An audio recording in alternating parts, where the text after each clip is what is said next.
Hello citizens! In this video we're going to talk about the Tumbril Nova Tonk.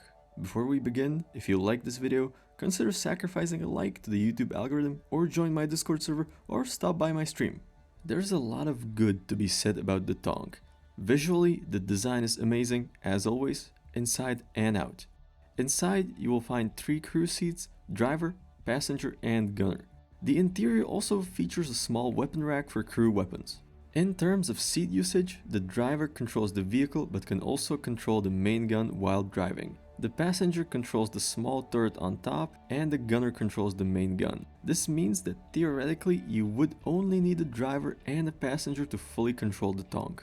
As far as main weapons, the Tonk is well prepared for any combat situation on the ground. The main gun delivers a significant punch over a long range, but the Tonk lacks radar range to complement it. I would also appreciate a smaller coaxial gun to go along with the main gun. Other than that, the Tonk is equipped with a dual size 2 turret on top to help out with smaller targets and 24 size 2 missiles. I think that an indirect fire system would make more sense instead, but I think missiles are a good replacement until the game supports indirect fire weapons. The Tonk can definitely throw a few punches, but can it also take them? Well, I think it feels a little less resistant than it should, but I think that can be attributed to the fact that armor is not yet fully implemented in the game. Once it is, I think the Tonk will be a difficult opponent to tackle without proper weapons. Moving on to the driving experience.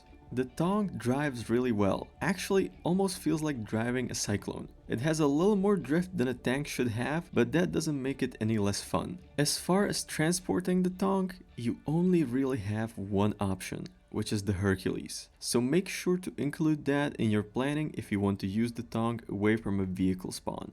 And finally, is it useful? Yes and no. At the moment, there are very few reasons you would undertake the logistical effort of bringing a Tonk to do a mission. However, it still might be fun to occasionally bring it out. Also, in the future we're probably going to get ground bases with more powerful defenses, which might make air attacks too risky and make ground attacks using heavy armor the easier and safer option.